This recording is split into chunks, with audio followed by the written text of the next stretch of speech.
L'opposition congolaise est montée aux avant-postes pour contester le changement de constitution et la tenue d'un référendum. Évidemment, c'est avec un engouement et une détermination sans pareil que les populations ont rallié les artères de Pointe-Noire à pied pour prendre le rond-point Lumumba d'Asso où a eu lieu le premier meeting dit de sortie officielle du FOCAD à Pointe-Noire. Les transporteurs en commun comme par enchantement étaient réquisitionnés par leur syndicat pour un séminaire le même jour de dimanche, empêchant ainsi la circulation d'une bonne partie de bus et taxis. Malgré cela, la place de la République était bondée du monde le dimanche 3 mai 2015. Des jeunes venus défendre la démocratie et l'ordre constitutionnel. Une manière aussi pour les populations de Pointe-Noire de démentir toutes les délégations qui rencontrent depuis tant le président de la République en leur nom pour soutenir son projet de changement de constitution, a dit le vieux Safou. Moumetonda mingi parce que betuketalaka na télévision que bantu ya kuilume kwenda tala bayankaka na Brazzaville bubu ya ibenu metala présence ya benu ke démenti ya mingi ne bayini ke kwenda vuna mambo tikuilume zola changement ya constitution.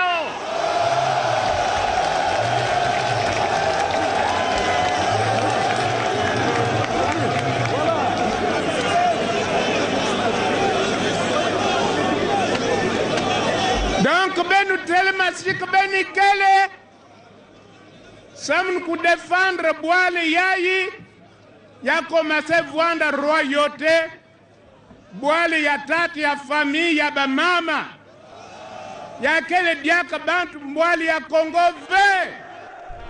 Le Front républicain pour l'ordre constitutionnel et l'alternance démocratique, c'est plus de 30 partis et associations politiques pour défendre les acquis de la jeune démocratie congolaise, mise en péril par le Parti congolais du travail. Le 15 janvier 2015, à Brazzaville, 63 formations des forces vives de la nation ont pris la ferme résolution consacrée par une déclaration fondatrice de créer le Front républicain pour le respect de l'ordre constitutionnel et l'alternance démocratique, j'ai cité le FOCAD. Son objectif, vous l'avez tous compris, est de barrer la route au projet funeste porté à bout de bras par le PCT, de maintien au pouvoir du président de la République qui achève son deuxième et dernier mandat constitutionnel.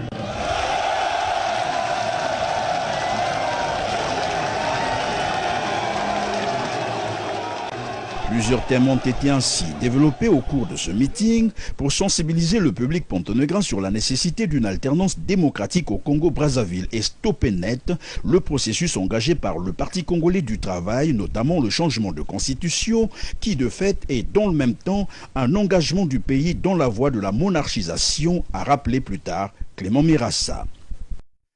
Le premier orateur était donc Guy Romain Kifoussia de l'UDR Mouinda qui a rappelé le non-sens du débat actuel. D'autant plus qu'aucun événement, a-t-il dit, ne le justifie, sinon un coup d'État constitutionnel. Mais aussi qu'en 32 ans de pouvoir, a-t-il rappelé, Denis Sassou Nguesso a changé ou modifié 8 constitutions à lui seul, juste pour se maintenir au pouvoir. Et on appelle cette fois-ci au respect du serment d'honneur. Boile Beto avec 6 chefs d'État, Youlou, Massamba Deba, Ngwabi, Yombi, Sassou, Lissouba,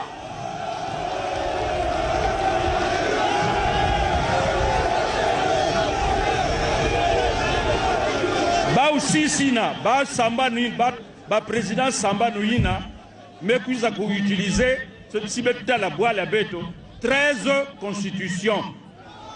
13. Mais dans 13 constitutions, il y a président Yaboubiaï, président Sassou, Modijaka, 8 constitutions, il y a 8.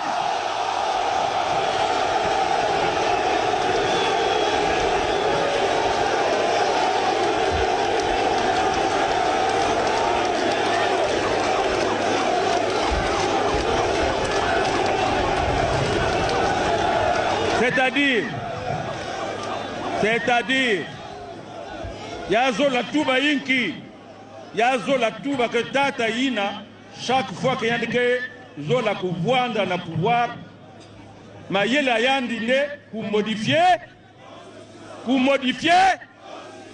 ya ina beto mezonza beto bubu yai beto manga ya beto.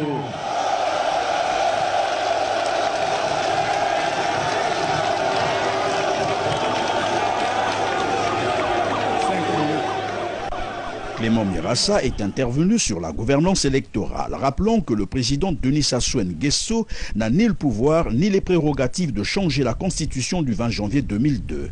Il est à son dernier mandat, ni moins ni plus, et que le premier tour des prochaines élections présidentielles, c'est donc plus exactement un an, donc le 3 ou le 10 juillet 2016. Et pour cela, il faut se battre pour la mise en place d'une commission électorale libre et transparente. Et parce que sa stratégie originelle était celle dans un premier temps de transformer la victoire militaire en victoire politique, d'où le recensement de 2001. La deuxième phase de sa vision, c'était quoi? La conservation du pouvoir. Et s'il arrive à le conserver, la troisième phase sera la monarchisation du pouvoir. Est-ce que nous accepterons cela? Est-ce que nous accepterons cela? Est-ce que nous accepterons cela? L'autre vérité que vous devez savoir, c'est que le premier tour de l'élection présidentielle de 2016 aura lieu soit le 3 juillet 2016, soit le 10 juillet. Donc aujourd'hui, nous sommes exactement à 1 an et 2 mois du premier tour de l'élection présidentielle de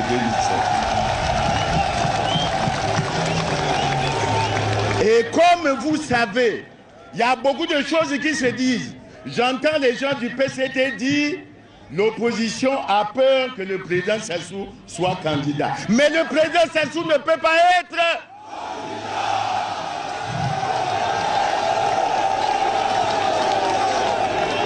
C'est pour ça que nous disons, comme mon frère Kim Foussia vient de vous dire, le débat sur la Constitution est un faux débat, une diversion. Vous m'entendez? Le vrai problème que nous avons, c'est celui d'organiser correctement les élections de 2016. Clément Mirassa a également dénoncé les nombreuses manipulations du fichier électoral par le régime actuel, un fichier qui ne reflète nullement la réalité, avec à la base un gonflement des chiffres dans certains départements, un corps électoral qu'il faut absolument changer. Nous avons été aux différentes élections. Tout le monde a toujours reconnu que ces élections étaient chaotiques et honteuses. Mais plus grave, lorsqu'on a publié les résultats du recensement de 2007, qu'est-ce qu'on a découvert? Les régions, les départements comme les plateaux, la cuvette ouest était plus peuplée en 2001 qu'en 2007. Est-ce que vous pouvez m'expliquer ça? Est-ce que vous pouvez m'expliquer ça? La raison est qu'il y a eu gonflement des chiffres. Vous m'entendez? Mais nous n'en sommes pas restés là. Et nous avons continué à fouiller. Lorsqu'il y a eu les locales de 2008, qu'est-ce qu'on a découvert? Dans un district comme Abala. Vous m'entendez bien? Abala. Population 11 000. Nombre d'électeurs 19 000. Ça veut dire quoi? Ça veut dire quoi? Ça veut dire que dans ces localités, même les bébés peuvent voter, même malgré ça, il y a encore d'autres votants. Ils sortent d'où? Toujours s'agissant des élections législatives de 2012.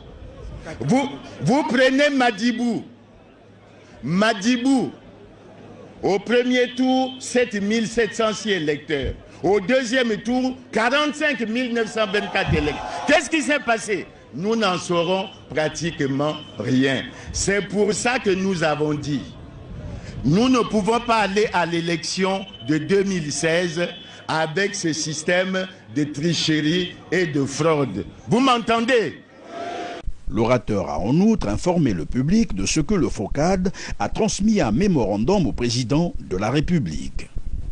Dans ce mémorandum, nous avons souhaité que le président convoque un dialogue national au cours du mois de mars. Nous sommes à la fin du mois, nous sommes au mois de mai et ce n'est toujours pas convoqué. Nous avons souhaité qu'au mois d'avril, nous réglions le problème de la loi électorale et de la mise en place de la commission électorale indépendante. Jusque-là, rien n'est fait. Nous souhaitons que juin, juillet, août, on réalise le recensement administratif spécial pour que nous allons clairement aux élections. Tout ça, le gouvernement a reçu et ne dit absolument rien. Et quand vous avez suivi le message du président de la République, lors de son message de fin d'année, il a dit quoi? Travaillons d'abord les jours électoraux après. Mais est-ce que le gouvernement travaille? Est-ce que le gouvernement travaille? Qu'est-ce qu'ils entendent pour régler le problème de la gouvernance électorale? Pascal Tsatsi Mabiala, qui était chargé d'exposer sur la démocratie, la paix et l'unité nationale, a d'abord fait une observation sur l'état de dégradation avancée de la ville de Pointe-Noire, une ville pétrolière qui manque de tout. Pointe-Noire, si vous l'amenez toute la nuit demain, Pointe-Noire qui n'a qu'à Tiamaza. Mais c'est ici, Mbonga Congo, Nyonso ke Katoka Wasamu, 85%. Il y a richesse nationale qui est le PIB, il y a pétrole. Mais pétrole qui est le moins qu'on puisse quand même faire. Parce que ça là, dans Nigeria, dans ces pays producteurs de pétrole, qu'il y a une ristourne dans la ville, dans le département d'argent que ça là, richesse pour permettre à la ville de Pointe-Noire, il y a Vanda, Faso, il y a Vandaka, Leven Vanda Banya Fioti, Leven Vanda Banya Fioti, Vanda contre l'école là. Même dans la façon comme à Pointe-Noire. Est-ce que Ben ma Pointe-Noire Yagoufoua? Pascal Tsatsi Mabiala a ensuite exhorté les militants du FOCAD au courage. Le train vient de démarrer, a-t-il dit, et ne reculera pas devant quoi que ce soit. Les jeunes doivent désormais prendre leur destin en main. Ataba, ça la façon du façon. Ataba intimidé, quelles que soient les intimidations, quelles que soient les agressions, je crois que nous n'allons plus reculer. Nous avons maintenant la peau dure. Nous avons la peau dure et nous avons fendu l'armure. Betketa la diabo m'avait. Parce que Benzaba, et c'est ça que je vais vous dire, que vous allez garder pour ce soir. Ce dont il faut avoir peur, c'est la peur. Il faut que vous quittez les peurs. Il faut prendre ce courage. Il faut prendre le destin en main, votre destin en main. De pouvoir. Et tous demain pour barrer la route à toute modification de la Constitution. Voilà ce que je vous ai demandé et je vous remercie. Il a aussi clairement insisté que la Constitution du 20 janvier 2002 n'offre aucune condition de son abrogation, ni un référendum d'initiative populaire. Le seul référendum prévu par la Constitution du 20 janvier 2002 est celui portant sur la réorganisation des pouvoirs publics, allusion faite à l'article 86. Cependant, a-t-il renchéri, pour régler les petits soucis étatiques, une simple révision de la Constitution suffirait. Sur l'unité nationale, l'orateur a plutôt dénoncé le fossé qui s'est creusé entre les Congolais, notamment les Congolais devenus de plus en plus riches par la dilapidation des fonds publics et une autre couche des Congolais devenus de plus en plus pauvres parce que victimes d'une exclusion sociale. Enfin, Paul-Marie Pouelé, coordonnateur de ce groupement des partis et associations de l'opposition, dernier orateur, a par contre axé son intervention sur les arrestations arbitraires des jeunes commerçants de Pointe-Noire, des arrestations en violation de l'article 19 de la Constitution par les services de police. Des jeunes qui en réalité ne font que la commercialisation des supports DVD garantis par la loi fondamentale.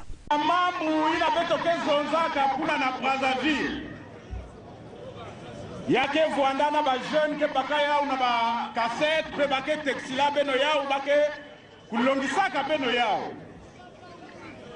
beto meku watiba me simba ba o yake tiadi mingi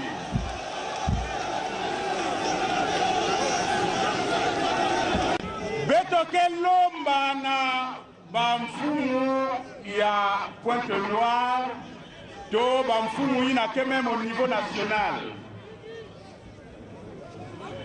Article 19 ya constitution ya beto que na kupesa miswa na mutu ni mutu na kuzoza diabu ina yani zola.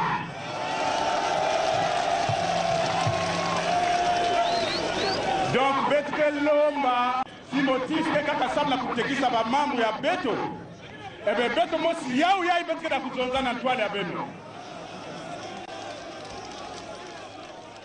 Paul-Marie Pouelé, qui n'a pas non plus manqué de dénoncer toutes les tractations dont le FOCAD a été victime dans l'organisation de ce meeting, de nombreuses interpellations par les services de police qui pourtant doivent observer la neutralité et de l'administration de Pointe-Noire qui a expressément désorienté le lieu de la manifestation obligeant le FOCAD à tenir son meeting au rond-point Lumumba, alors que le lieu annoncé par le FOCAD depuis plus de 2 semaines était le stade The Club de l'OCH. Meeting ya isamu ya salama ya mevanda pasi mingi.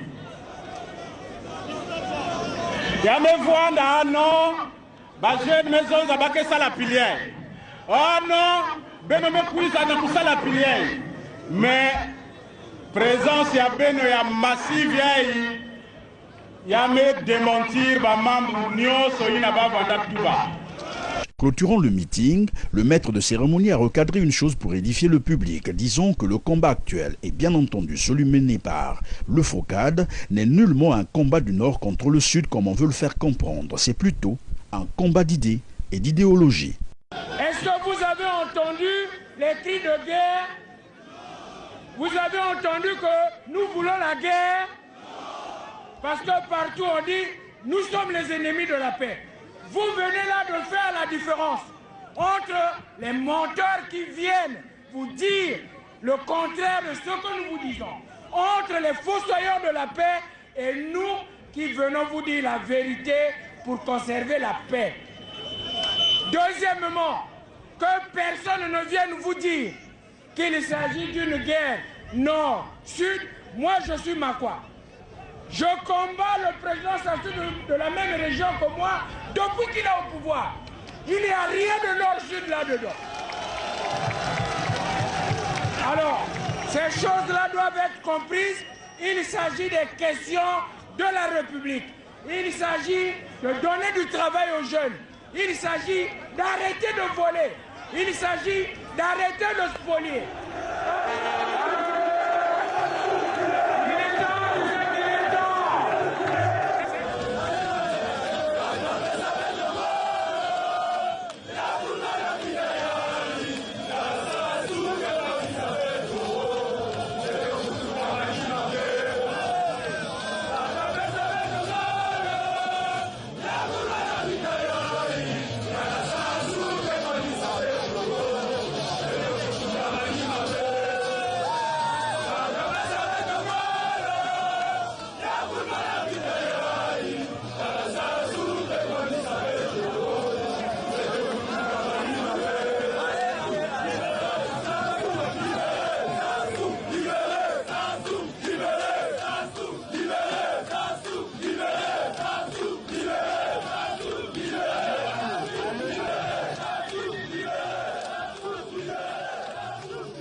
Et voilà, c'est tout ce qui manquait dans la ville de Pointe-Noire.